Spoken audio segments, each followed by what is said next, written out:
چنانچہ قرہ بن قیس روانہ ہوا۔ امام نے جو اسے آتے دیکھا تو دریافت فرمایا کہ تم لوگ اسے پہچانتے ہو؟ حبیب بن مظاہر نے کہا جی ہاں، یہ قبیلہ حنظلہ کا ایک شخص ہے، بنی تمیم میں سے، اور ننیہال کی طرف سے ہمارا عزیز ہوتا ہے۔ میں ایک عرصے سے اس کو جانتا ہوں اور میرے خیال میں یہ سنجیدہ و فرزانہ شخص ہے۔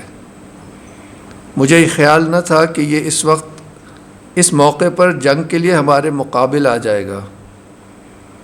اتنی دیر میں وہ آ گیا اور امام کی خدمت میں تسلیم بجا لاتے ہوئے اس نے عمر سعد کا پیغام پہنچایا، وہی کہ آپ کی تشریف آوری کا مقصد کیا ہے۔ حضرت نے فرمایا مجھ کو تمہارے شہر کے لوگوں نے لکھا تھا کہ میں آؤں، لیکن اب جب کہ وہ میرا آنا ناپسند کرتے ہیں تو میں واپس چلا جاؤں گا۔ جواب اتمام حجت کے مقصد کا حامل اور صلح پسندی کے مطابق ہونے کے ساتھ ساتھ بالکل صاف تھا۔ قاصد واپس جانے لگا۔ حبیب ابن مظاہر کو موقع تبلیغ کا مل گیا۔ کہنے لگے اے قرہ بن قیس، ظالم جماعت کی طرف کہاں واپس جاتے ہو؟ آؤ اور اس مظلوم کی مدد کرو جس کے بزرگوں کی بدولت تمہاری اور ہماری ہدایت ہوئی ہے۔ قرمہ نے کہا میں جو پیغام لایا تھا اس کا جواب پہنچا دوں، پھر غور کروں گا کہ مجھے کیا کرنا چاہیے۔ اس نے جا کر عمر سعد سے جواب امام حسین علیہ السلام کا بیان کیا۔ اس جواب سے اسے توقع پیدا ہوئی کہ اب صلح ہو جائے گی، لہٰذا اس نے عبید اللہ زیاد کے نام خط لکھا، یعنی حاکم کوفہ جو کوفے کے باہر فوج لے کے کھڑا تھا، خط لکھا کہ میں نے یہاں پہنچ کر حسین کے پاس اپنا نمائندہ بھیجا اور اس کے ذریعے سے دریافت کیا کہ وہ ادھر کیوں آئے ہیں، کیا چاہتے ہیں اور کیا مطالبہ رکھتے ہیں۔ انہوں نے کہا کہ اس ملک کے لوگوں نے مجھ کو لکھا تھا اور میرے پاس ان کے قاصد گئے تھے اور مجھے ادھر آنے کی دعوت دی تھی، لیکن اب جب وہ میرا آنا ناپسند کرتے ہیں اور ان کے خیالات میں تبدیلی ہو گئی ہے تو میں جہاں سے آیا ہوں ادھر ہی واپس چلا جاؤں گا۔ خط پہنچا، ابن زیاد نے پڑھا اور غرور اور تکبر، فرعونیت اور ظلم اور سفاکی کے جذبے کے ماتحت اس نے یہ شعر پڑھ کر اپنی تاریک ذہنیت کا ثبوت دیا۔ میں اس کا ترجمہ پڑھتا ہوں۔ اب جب کہ ہمارے چنگل ان تک پہنچ گئے ہیں تو وہ نجات کے طالب ہیں، ہرگز نہیں۔ اب وہ ہم سے بچ کر کہاں جائیں گے؟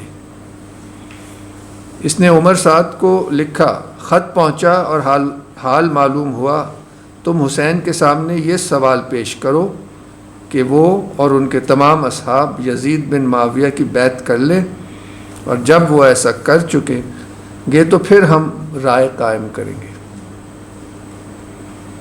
خط کا انداز بتاتا ہے کہ ابن زیاد حضرت امام حسین علیہ السلام کے اتمام حجت پر مبنی جواب کی صحیح نوعیت کو نہیں سمجھا، اور اس نے خیال کیا کہ فوج کی کثرت کو دیکھ کر آپ ڈر گئے ہیں، اور اس لیے کہ میں جہاں سے آیا ہوں وہیں واپس چلا جاؤں گا۔ مگر عمر سعد حسین اور ان کے اصحاب کے تیوروں کو قریب سے دیکھ رہا تھا اور سمجھتا تھا کہ آپ علیہ السلام کا جواب صرف امن پسندی اور سلامت روی کا نتیجہ ہے، کسی ہیبت اور خوف پر مبنی نہیں ہے۔ اس لیے اس نے ابن زیاد کے اس خط کو بالکل نامعقول سمجھتے ہوئے کہا مجھے پہلے ہی اندیشہ تھا کہ امیر ابن زیاد امن و سکون کے خواہاں نہیں ہیں۔ پھر بھی اس نے یہ کیا کہ ابن زیاد کا خط امام حسین کے پاس بھیج دیا۔ امام حسین نے وہی کیا جو عمر سعد سمجھ چکا تھا، یعنی یہ ہرگز نہیں ہو سکتا، زیادہ سے زیادہ موت ہی تو ہے، میں اس کا خیر مقدم کرنے کے لیے تیار ہوں۔ عمر سعد نے یہ جواب امام حسین کا ابن زیاد کے پاس بھیج دیا۔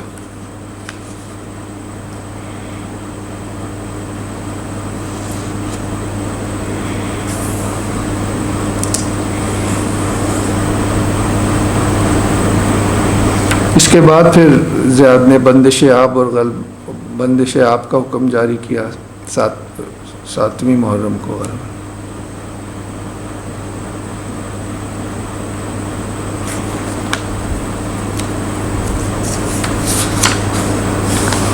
ایک پیراگراف اور پڑھ دیتا ہوں۔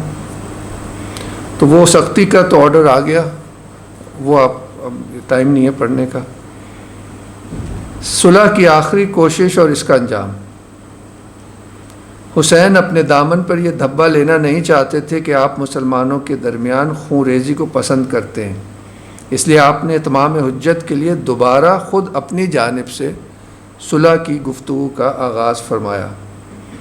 اس طرح کہ عمر بن قرظہ بن کعب انصاری کو عمر بن سعد کے پاس بھیجا کہ آج شب کو مجھ سے دونوں طرف کے لشکروں کے درمیان مل لینا۔ چنانچہ عمر سعد کوئی 20 سوار اپنے ساتھ لے کر نکلا اور امام بھی اتنے ہی ساتھیوں کے ساتھ تشریف لے گئے، مگر جب قریب پہنچے تو آپ نے اپنے ساتھیوں کو ہٹا دیا، جس کے بعد ابن سعد نے بھی اپنے ساتھیوں سے علیحدگی اختیار کی۔ یہ مکالمہ بڑی رات گئے تک جاری رہا، جس کے بعد امام اپنے خیام کی طرف واپس ہوئے اور ابن سعد اپنے لشکرگاہ کی طرف چلا گیا۔ یہ تمام گفتگو صیغہ راز میں تھی۔ مختصر طور پر اتنا معلوم ہو سکا کہ امام حسین اس پر آمادہ تھے کہ عراق میں قیام کے خیال کو ترک کر دیں گے اور اگر ضرورت سمجھی جائے تو عرب کا ملک بھی چھوڑ دیں گے اور کسی دور دراز مقام پر چلے جائیں گے۔ حقیقت کے لحاظ سے اس صورت میں بھی امام حسین کی فتح تھی، یعنی آپ کا ملک ترک کرنا بھی اس مقصد کا ایک اعلان تھا جس کی خاطر آپ کو جان دینا پڑی۔ پھر بھی آپ کا رویہ اتنا نرم اور سلجھا ہوا تھا کہ یزیدی فوج کے افسر عمر سعد نے صاف اعتراف کر لیا کہ آپ صلح کے راستے پر گامزن ہیں، اور اس نے بہت خوش ہو کر زیاد کو خط لکھا اور حضرت امام حسین کی اس شرط مصالحت سے اطلاع دی، ان الفاظ کے ساتھ کہ الحمدللہ فتنے کی آگ فرو ہو گئی اور مسلمانوں کا شیرازہ مشتبہ رہنے کی صورت پیدا ہو گئی اور امت اسلامی کا معاملہ رو با اصلاح ہو گیا۔ آخر میں اس نے اپنی رائے بھی لکھی کہ میرے نزدیک اب مخاصمت کی کوئی وجہ نہیں ہے اور اب اس معاملے کو ختم ہونا چاہیے۔ یعنی کہ آپ وہ ٹینشن محسوس کر سکتے ہیں جو لوگوں میں تھی۔ اس طرح سے کتاب بہت اچھی ہے کہ اس کا جو ایکچوئل ہیومن والا ایسپیکٹ ہے وہ بھی بڑی اچھی طرح سامنے آتا ہے۔ کہا جاتا ہے کہ ابن زیاد نے بھی اس رائے کو منظور کرنا چاہا اور کہا کہ عمر سعد کا یہ خط بہت خیر خواہانہ ہے، اب سب کچھ بدل جائے گا، مگر شمر بگڑ گیا اور کہنے لگا بھلا ایسا موقع جس کے ہاتھ آئے وہ اسے چھوڑ دے۔ حسین آپ کے پاس پہلو میں آ گئے ہیں، اور اگر آج وہ چلے گئے اور انہوں نے آپ کی اطاعت اختیار نہ کی تو پھر یاد رکھیے کہ قوت اور عزت انہی کا حق ہوگا اور کمزوری اور عاجزی آپ کا حصہ۔ میری رائے میں ان کی یہ خواہش کبھی منظور نہ کرنا چاہیے، کیونکہ یہ بڑی ذلت کی بات اور کمزوری کی نشانی ہے۔ بے شک انہیں غیر مشروط طور پر ہتھیار ڈال دینے اور آپ کے سامنے سر تسلیم خم کر دینا چاہیے۔ پھر اگر آپ انہیں ان کے جرم کی سزا میں قتل کرنا چاہیں تو آپ کا حق اس کا ہے، اور اگر معاف کر دیں تو اس کا بھی اختیار رہ گیا۔ عمر سعد اس کا کیا ذکر؟ میں نے تو سنا ہے کہ پوری راتیں وہ حسین کے ساتھ باتوں میں گزارتا ہے، اب اس سے بدظن کر دیا۔ تو بس اس کے بعد اس نے اور سخت پھر حکم دیا اور شمر کے ہاتھ ہی بھیجا کہ اب یا وہ ہتھیار ڈالیں یا ان کو قتل کر دو۔ تو خیر یہ اب میرے خیال سے وقت نہیں ہے اور پڑھنے کا، مگر اس کو اگر میں سمری میں بیان کروں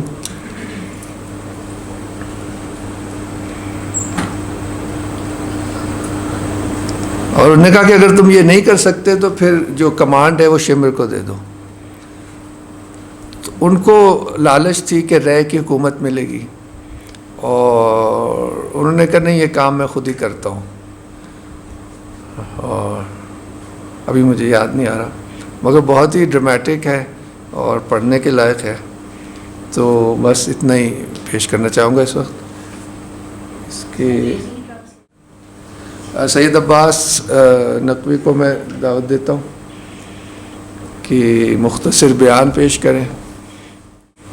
یہ شہید انسانیت جو بک ہے، اسی بک کا ایک چیپٹر ہے جس کی میں ریڈنگ کروں گا، اور جو کچھ بیان ہوا ہے اس بک سے اسی کی کنٹینیویشن ہے. چونکہ آخری سیٹنگ ہے آج، تو اس کی مناسبت سے میں نے یہ چیپٹر سلیکٹ کیا تھا.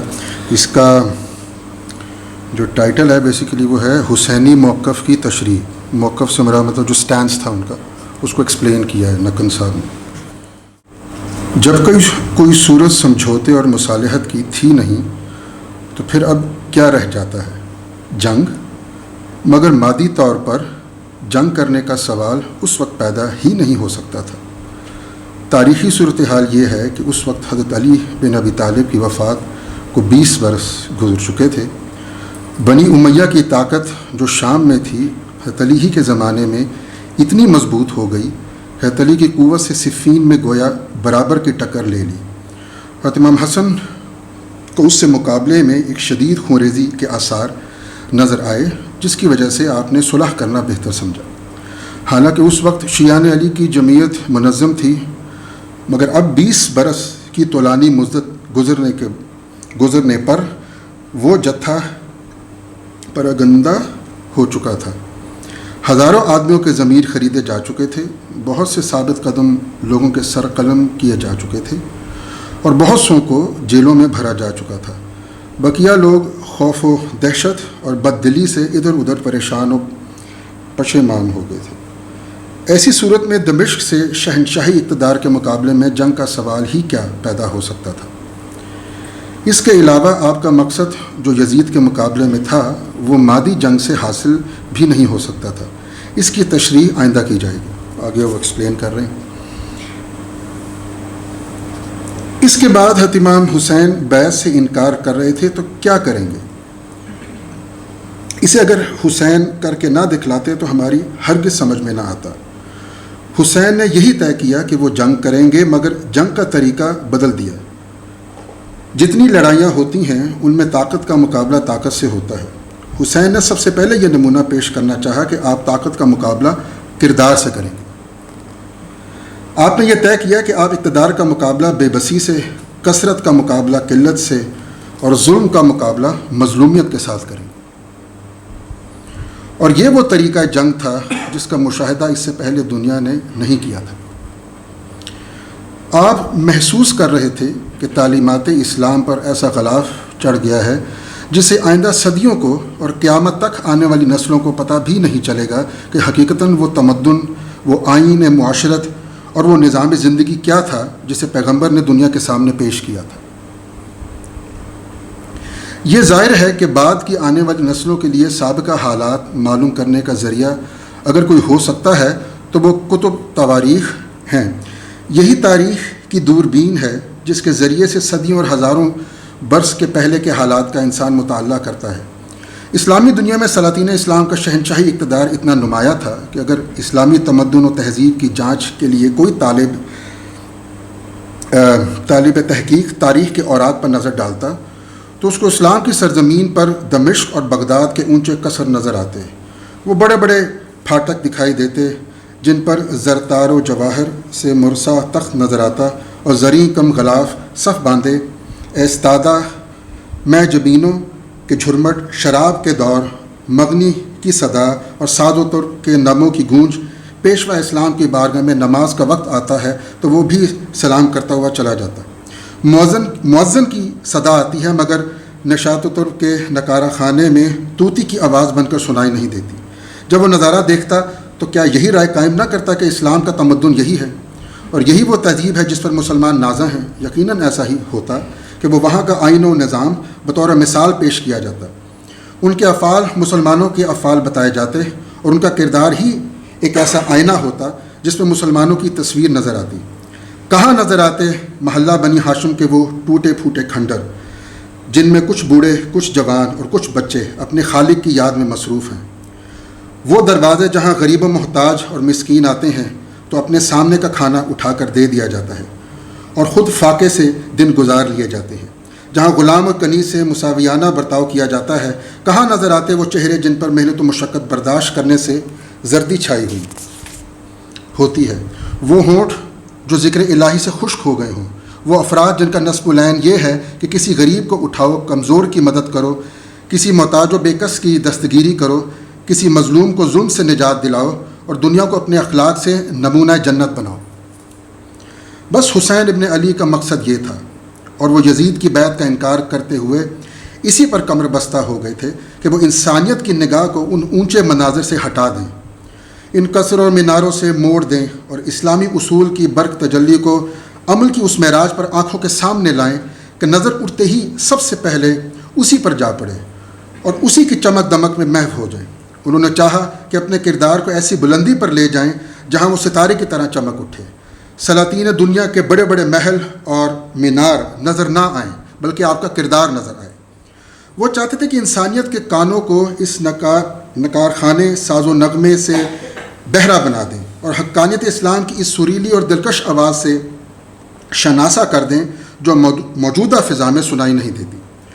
دوسرے لفظوں میں آپ کا مطلب یہ تھا کہ ایک مرتبہ دنیا کے سامنے اس حقیقت کو پوری شدت و قوت سے پیش کر دیں کہ حکومت و شہنشائیت اور ہے اور اسلامی تہذیب و تمدن اور اس کے اصول اور ہیں۔ امام حسین جس مقصد کو لے کر اٹھ رہے تھے وہ اپنی نوعیت و خصوصیت میں کوئی نیا نہیں تھا، یہ تو وہی تھا جسے انبیاء لے کر آئے تھے اور جس کے لیے تمام مصلحین ہمیشہ کوشش کرتے رہے، مگر اس کو جس صورت سے آپ نے حاصل کیا وہ ایک ایسی مثال ہے جو نہ اس سے پہلے نظر آئی اور نہ بعد کو۔ سیاست کے واقف کار خوب جانتے ہیں کہ ظلم و جور کی طاقت اور شہنشائیت جس وقت افراد انسانی کو اپنے شکنجے میں قید رکھنا چاہتی ہے تو وہ کچھ ذرائع اختیار کرتی ہے، اور ان تمام ذرائع کا اصلی مقصد دو چیزیں ہوتی ہیں۔ ایک یہ کہ عوام سے قوت احساس کو سلب کیا جائے اور دوسری جرأت اظہار کو ختم کیا جائے۔ شام کی عموی حکومت نے اپنے اقتدار کو قائم رکھنے کے لیے انہی دو باتوں پر پوری طاقت صرف کر دی تھی، ورنہ مسلمان جن کو پیغمبر نے محنت و مشقت کے ساتھ اصول انسانیت کی تلقین کی ہو اور جنہوں نے دیکھا ہو کہ پیغمبر کس طرح مادی ساز و سامان کو ہیچ سمجھتے تھے، جنہوں نے اپنی آنکھوں سے مشاہدہ کیا ہو کہ پیغمبر کے دروازے پر پھٹا ہوا پردہ پڑا رہتا تھا، جنہوں نے دیکھا ہو کہ 3 دن تک پیغمبر کے گھر سے دھواں نہیں اٹھتا، جن کا مال و زر آتا غریبوں اور مسکینوں کو دے دیا جاتا تھا، وہی کیوں کر اس کو برداشت کر سکتے کہ بادشاہ کے خزانے میں غریب کا خون چوس کر روپیہ جمع ہو اور اس کو رنگ رلیوں میں صرف کیا جائے، خلیفہ کی بارگاہ میں رقص و سرور کی محفلیں ہوں اور شراب و کباب کے مشغلے رہیں۔ مسلمان اس کو صرف خاموشی سے دیکھتے ہی نہ رہیں بلکہ ایسے شخص کو پیشوا تسلیم کریں۔ یہ فطرت کا انقلاب مسلمانوں میں کس طرح پیدا ہو سکتا تھا؟ صرف قوت احساس ختم ہونے اور جرأت اظہار کے سلب ہونے سے۔ قوت احساس ختم کرنے کی صورتیں بہت سی ہیں۔ ہر شخص سمجھ سکتا ہے کہ عوام صاحب رائے نہیں ہوتے، ان کے پاس دل ہوتا ہے مگر دماغ نہیں ہوتا۔ دماغ رکھنے والے ممتاز افراد اور لیڈر ہوتے ہیں۔ خاص لیڈروں کو اپنے ہاتھ میں لے لیا جائے تو جدھر یہ لیڈر لے جانا چاہیں عوام بے خبری کے ساتھ اسی طرح چلے جائیں گے، خواہ یہ راستہ کتنا ہی غلط کیوں نہ ہو۔ اسی بنا پر عموماً جمہوریتوں میں ظاہری کثرت رائے حقیقی رائے عامہ کے ترجمان نہیں ہوتی۔ عمومی سیاست نے خواص کو اپنے قبضے میں کیا، اس طرح کہ جس کو ذرا مخالفانہ رجحان رکھتے ہوئے پایا اس کی جیب میں اشرفیوں کی ایک تھیلی پہنچا دی۔ اگر اس نے قبول کر لی تو سمجھ لیجئے کہ جتنا ان اشرفیوں کا وزن تھا اتنا ہی اس کی مخالفت کا سر جھک گیا۔ جہاں خیال پیدا ہوا کہ اب کی دفعہ 2 توڑے ملے ہیں، اس کے بعد بجائے 2 کے 4 ملیں گے، تو وہی قوت احساس ختم ہو گئی۔ یعنی یہ خیال ہونے لگا کہ دنیا کے لیے چاہے جیسے ہوں یہ حکام ہمارے لیے تو بہت اچھے ہیں۔ اس طرح بہت سے لوگوں کا ضمیر خرید لیا گیا اور بہت سے اصول کے پختہ جن کے سر اٹھے ہی رہے ان کے سر اور جسم میں جدائی پیدا کر دی گئی، اور اگر یہ حربہ خطرناک معلوم ہوا تو شہد کا ایک ایسا جام جو لب تک پہنچتے ہی موت کی میٹھی نیند سلا دے۔ نتیجہ یہ ہوا کہ عوام نے یہ سوچنا موقوف کر دیا کہ ہو کیا رہا ہے، اور بہت سے لوگوں نے جب کچھ سوچا تو ان لوگوں کے انجام کو دیکھا جو اس سے پہلے کچھ سوچ کر اختلاف کا اظہار کر چکے تھے کہ جب صفحہ ہستی ان کے نقش و وجود سے خالی ہے۔ اس طرح جرأت اظہار بھی ختم ہو گئی۔ یہ چیزیں ایسی تھیں جن کو از سر نو پیدا کرنے کا بیڑا اٹھا کر حضرت امام حسین میدان میں آئے۔ آپ نے سوچا کہ قوت احساس کیوں کر پیدا کی جائے۔ اس کے لیے ایک حاذق طبیب کی طرح مرض کے سبب پر غور کرنے کی ضرورت تھی۔ آخر مسلمانوں کی اس بے حسی کا سبب کیا ہے؟ کیا یہ واقعی مسلمان نہیں رہے؟ دیکھا تو اب بھی لوگ اسلام کو مانتے ہیں، اپنے کو مسلمان کہنا فخر سمجھتے ہیں، مگر ان کے احساسات اسلامی پر غشی چھا گئی ہے۔ جیسے کوئی آدمی بے ہوش ہو جائے تو اس میں نفس کی آمد و شد قائم رہتی ہے جو زندگی کا پتہ دیتی ہے، مگر آثار زندگی مفقود ہوتے ہی احساس اور حرکت ارادی دونوں چیزیں گم ہوتی ہیں۔ اسی طرح اس وقت جمعیت اسلامیہ میں کلمہ توحید کے نفس کی آمد و شد ہے جو ان کے ظاہری طور پر اسلام کی دلیل ہے، مگر اسلامی روح کام کچھ نہیں کر رہی ہے اور احساسات اسلامی فنا ہو گئے ہیں۔ ہر ایک کو معلوم ہوگا کہ جب کسی کو غش آ جاتا ہے تو اس کے چہرے پر چھینٹا دیا جاتا ہے، جتنی گہری بے ہوشی ہو اتنا ہی تیز چھینٹا دیا جاتا ہے۔ امام حسین نے بس یہ چاہا کہ مسلمانوں کے بے ہوش احساسات پر ایک ایسا تیز چھینٹا دے دیں جس کے بعد وہ آنکھیں کھول دیں اور گھبرا کر یہ دیکھنے لگیں کہ دنیا میں کیا ہو رہا ہے۔ یہ بھی قابل غور امر تھا کہ اس بے ہوشی کا سبب کیا ہے۔ یقیناً اس کا سبب یہ تھا کہ وہ جماعت جو تعلیمات اسلامی کو مٹا رہی ہے، اگر صاف صاف کوئی غیر مسلم جماعت ہوتی تو مسلمان جلدی سے چونک پڑتے، لیکن وہ جماعت جو اس وقت تعلیمات اسلامی کو برباد کر رہی ہے اپنے چہرے پر اسمی اور رسمی اسلام کی نقاب ڈالے ہوئے تھی اور مسلمانوں کی جماعت میں داخل تھی، اس لیے مسلمان بیدار نہیں ہوتے تھے۔ حضرت امام حسین نے یہ ارادہ کر لیا کہ اپنی مقابل جماعت کے چہروں سے اسلام کی اس نقاب کو اتار کر پھینک دیں اور دنیا کو دکھلا دیں کہ اس نقاب کے پیچھے کیسے لوگ چھپے ہوئے ہیں، اور یہ کہ ان کو اسلام سے حقیقتاً کوئی تعلق نہیں ہے۔ اس طرح ایک تو موجودہ مسلمان ان سے بیزار ہو جائیں گے اور ان کے خلاف انقلاب پیدا کرنے کے لیے تیار ہو جائیں گے، دوسرے بعد میں مسلمانوں کے لیے ان کے افعال سند نہ رہیں گے۔ جب مسلمانوں کو ان کے اسلام کی صحیح تصویر معلوم ہو جائے گی تو مسلمان دھوکہ کھا کر ان کے دام میں نہ پھنس سکیں گے، نیز غیر مسلم دنیا کے سامنے اسلام کی جانب سے صفائی پیش ہو جائے گی۔ اگر بنی امیہ کے اوصاف و اخلاق کو اسلام کے خلاف پیش کیا جائے گا تو مسلمانوں کی گردنیں جھکیں گی نہیں، بلکہ حسین بن علی کا کردار مسلمانوں کے سر کو بلند کرے گا کہ اگر یزید کے افعال کو اسلام سے کوئی تعلق ہوتا تو پیغمبر کا نواسہ اپنے کو خطرے میں کیوں ڈال دیتا۔ یہی وہ مقاصد تھے جو تمام کمال مادی جنگ سے حاصل نہ ہو سکتے تھے۔ مادی جنگ سے جو فتح حاصل ہوتی ہے اس سے افراد و اشخاص قتل ہوتے ہیں مگر ذہنیت قتل نہیں ہوتی۔ سلطنتوں میں انقلاب ہو سکتا ہے مگر افراد جمعیت کے احساسات میں انقلاب نہیں ہوتا۔ حسین بن علی اشخاص کو قتل کرنے نہیں اٹھے تھے، یزید کو ہلاک کرنا نہیں چاہتے تھے، وہ یزیدیت کو قتل کرنا چاہتے تھے۔ ہو سکتا تھا کہ یزید ختم ہو جاتا اور اس کے تمام اعمال اور فوجی افسر بھی ہلاک ہو جاتے، پھر بھی یہ نہیں سمجھا جا سکتا تھا کہ یزیدیت ختم ہو گئی اور یزیدی مسلک فنا ہو گیا۔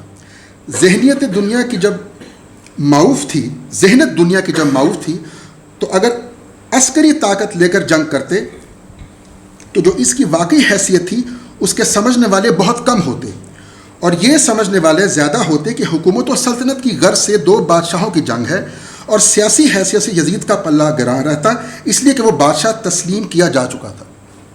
اس صورت میں اگر آپ کو فتح حاصل بھی ہوتی تو گزشتہ اسباب کی بنا پر بظاہر غیر ممکن تھی، تو اس کا اثر ایک وقتی انقلاب سلطنت کی صورت میں ہوتا جس کا نتیجہ دیر پار نہ ہوتا، اور بنی امیہ پر جو ظاہری اسلام کا پردہ تھا وہ اسی طرح پڑا رہتا۔ اور اگر کچھ لوگ حسین کو حق پر سمجھتے بھی ہوتے تو فریق محارب کو خطا اجتہادی کی سند دے دیتے، جیسا کہ اس سے پہلے صفین کی جنگ کے متعلق ہو چکا تھا۔ اس صورت میں بنی امیہ کے باطنی حالات کا اس درجہ انکشاف کہ جو ان سے ہمدردی کا کوئی گوشہ انسانیت کے دل میں باقی نہ رکھے ہرگز نہیں ہو سکتا تھا، اور جب تک ان سے نفرت انتہائی درجے پر پیدا نہ ہوتی اس وقت تک ان امتیازات و اقدار کی مکمل شکست نہیں ہو سکتی تھی جنہیں بنی امیہ نے عملی طور پر قائم کرنا چاہا تھا۔ اگر امام حسین طاقت کے ذریعے سے یزید کی طاقت کو شکست دیتے تو پھر بھی دنیا اس چیز کو نہ سمجھتی کہ حقانیت اور حکومت دو الگ الگ چیزیں ہیں۔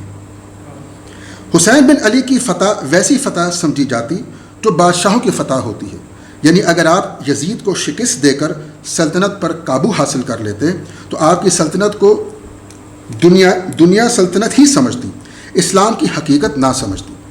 حالانکہ تاریخی حالات بتلاتے ہیں کہ اس طرح کی مکمل فتح آپ کو کبھی حاصل ہی نہیں ہو سکتی تھی۔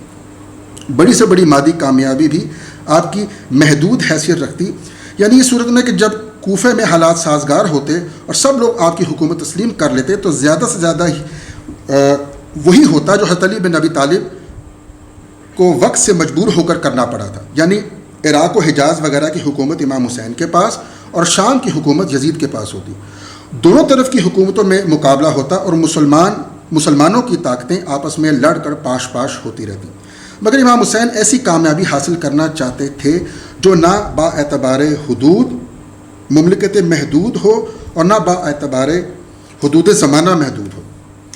ممکن ہے کہ یہ سوال اٹھایا جائے کہ حسین کے واقع شہادت کے بعد بھی تو بہت سے سلاطین انہی افعال کے مرتکب ہوتے رہے جن کا یزید ارتکاب کرتا تھا، مگر یاد رکھنا چاہیے کہ حسینی مواہمت نے اسلام کے تمدن و اصول کو اتنا نمایاں کر دیا کہ اب اس کے خلاف جو افعال ہوتے ہیں وہ انفرادی اور شخصی جرائم کی حیثیت رکھتے ہیں اور انہیں آئینی اور مذہبی درجہ حاصل نہیں ہوتا، یعنی یہ خطرہ اب ہمیشہ کے لیے دور ہو گیا ہے کہ انہیں اسلام کا مستقل اصول اور طریقہ معاشرت سمجھ لیا جائے، کیونکہ امام حسین نے اسلام کی آئینی عظمت کا نہ مٹنے والا نقش قائم کر دیا ہے۔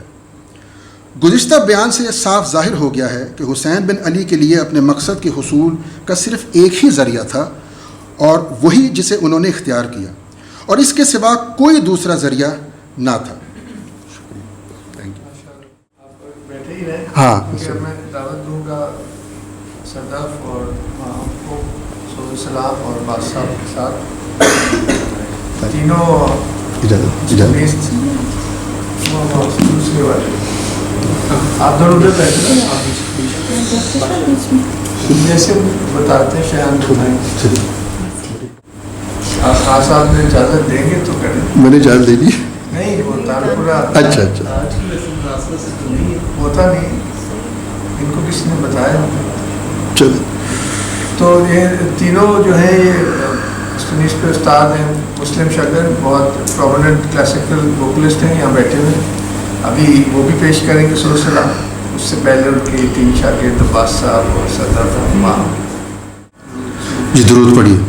اللہم صلی علی سیدنا محمد عبدک و رسولک النبی الامی وعلی آلہ وصحبہ وسلم تسلیما۔ معذرت تھوڑی ذرا پاؤں کو میں اس طرح مجھے رکھنا پڑا، ذرا پرابلم ہے تھوڑا پاؤں کا۔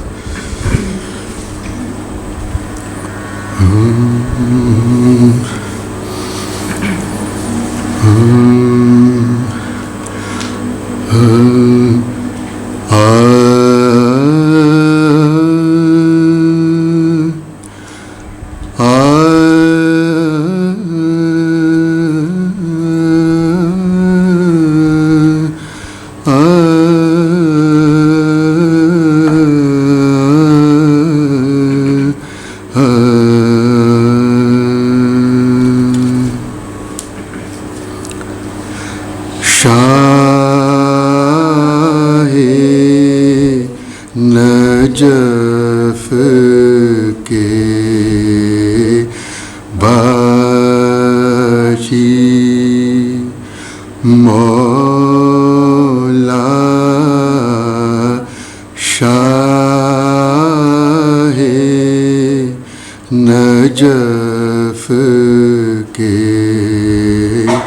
باشی مولا شاہ نجف